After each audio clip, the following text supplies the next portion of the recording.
Bismillahirrahmanirrahim. Assalamu alaikum dear students. This is Sumaira Mumtaz and our today's topic is from First Year Chemistry Chapter 3 and the topic is Planck's quantum theory.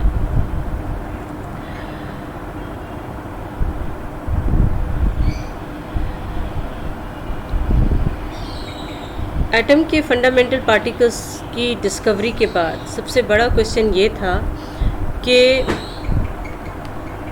In particles का structure क्या होता है, यानी कि atom का structure क्या होता है। और इसी सिलसिले में स्पेक्ट्रोस्कोपिक एक्सपेरिमेंट्स ने मेजर रोल प्ले किया एटम के स्ट्रक्चर को समझने के लिए। इन एक्सपेरिमेंट्स में इलेक्ट्रोमैग्नेटिक रेडिएशंस प्रोवाइड की जाती हैं सब्सटेंसेस को, और वो सब्सटेंसेस उन रेडिएशंस को एब्जॉर्ब करते हैं और रेडिएशंस इमिट करते हैं, और उनकी स्टडीज़ से फिर ये पता चला कि एटम का स्ट्रक्चर एक्चुअली होता क्या है। और इस सब्जेक्ट के अंदर मैक्स प्लांक्स ने बहुत ज़बरदस्त काम किया, और मैक्स प्लांक ने एक थ्योरी दी जिसका नाम प्लांक्स क्वांटम थ्योरी है, जिसमें इसने डिस्क्राइब किया कि एनर्जी जो कि बॉडी एब्जॉर्ब करती है या इमिट करती है उसको क्वांटाइज किया जा सकता है। तो इसलिए इसकी थ्योरी का नाम प्लांक्स क्वांटम थ्योरी रखा गया। प्लांक्स ने क्या फाइंड आउट किया? मैक्स प्लांक्स ने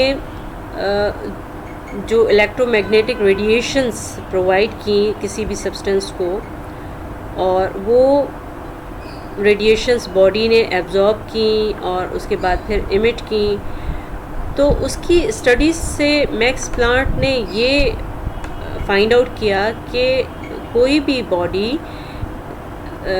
जब रेडिएशंस एब्जॉर्ब करती है या इमिट करती है तो वो कंटिन्यूसली ना एनर्जी एब्जॉर्ब करती है ना एनर्जी इमिट करती है, या कंटिन्यूसली रेडिएशंस ना एब्जॉर्ब करती है ना इमिट करती है, बल्कि कोई भी बॉडी स्पेसिफिक अमाउंट में रेडिएशंस एब्जॉर्ब करेगी और स्पेसिफिक अमाउंट में ही उसको इमिट करेगी। और इस स्पेसिफिक अमाउंट को उसने कहा कि ये पैकेट्स की फॉर्म में एनर्जी एब्जॉर्ब करेगी। वो एनर्जी जो या वो रेडिएशंस कोई भी बॉडी अगर एब्जॉर्ब करेगी वो पैकेट्स की फॉर्म में होगी, और इन पैकेट्स को प्लांक्स ने नाम दिया क्वांटा, कि कोई भी बॉडी अगर रेडिएशंस या एनर्जी एब्जॉर्ब करेगी तो वो पैकेट की फॉर्म में होगी,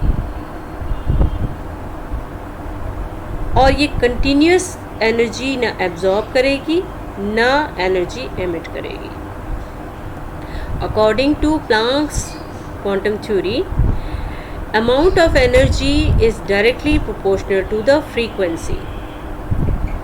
Energy is directly proportional to frequency. As much energy is given, that much is the frequency or radiation created.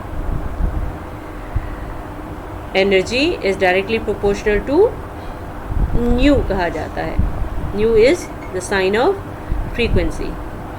Energy is directly proportional to frequency.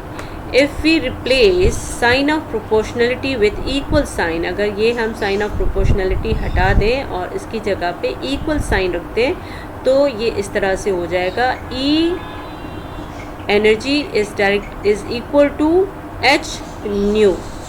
यहाँ पे H जो है वो प्लांक्स कांस्टेंट कहलाता है, और nu is the frequency। E is equal to H nu। Sign of proportionality हटा के इक्वल का साइन लगाया और उसकी जगह पे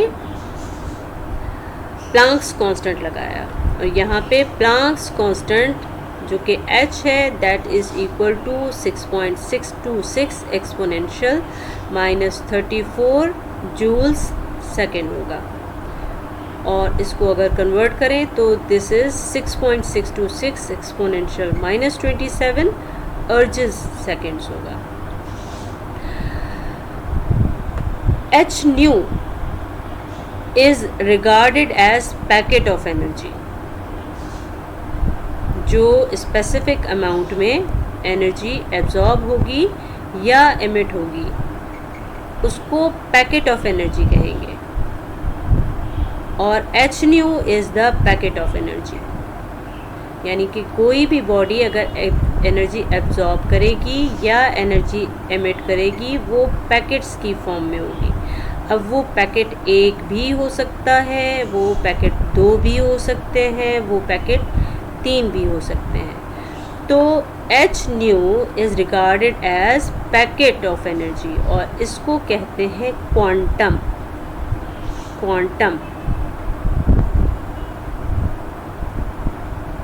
या पैकेट एक पैकेट होगा तो h न्यू होगा, अगर 2 पैकेट्स होंगे तो इसके मल्टीपल हो जाएंगे, यानी कि 2h न्यू या 3h new, 4h new, 5h new and so on.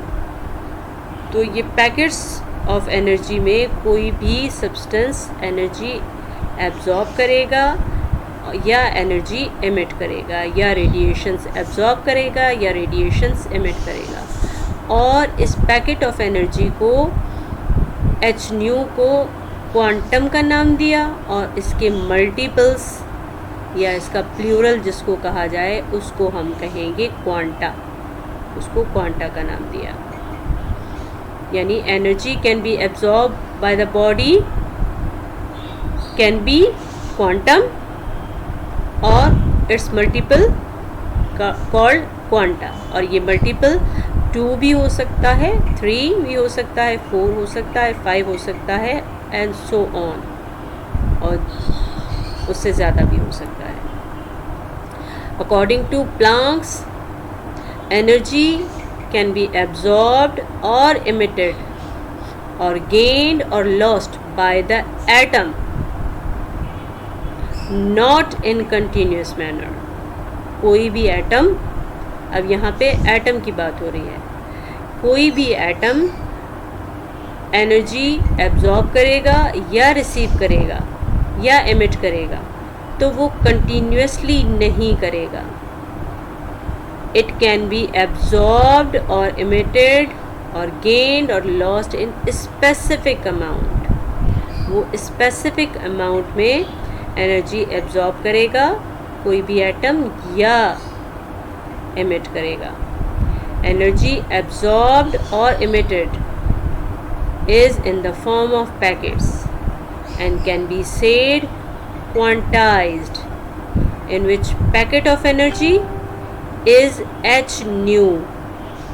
packet of energy h nu होगा, ये quantum होगा, और its multiple like 2h nu, 3h nu, 4h nu and so on, और इसका प्लूरल क्वांटम का होगा quanta.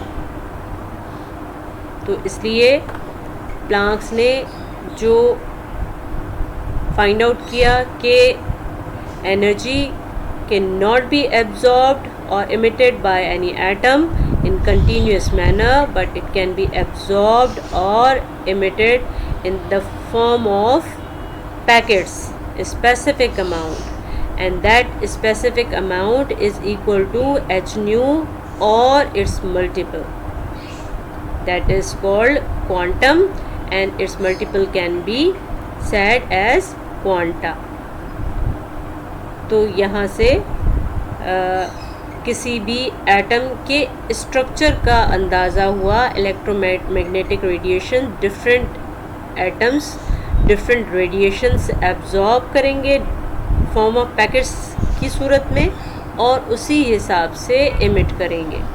तो इसलिए यहाँ से फिर उन रेडिएशंस को स्टडी किया गया और फाइंड आउट किया गया कि एटम का स्ट्रक्चर क्या हो सकता है। This is up for today. इंशाल्लाह wait for my new lecture. Till then, अल्लाह हाफ़िज़.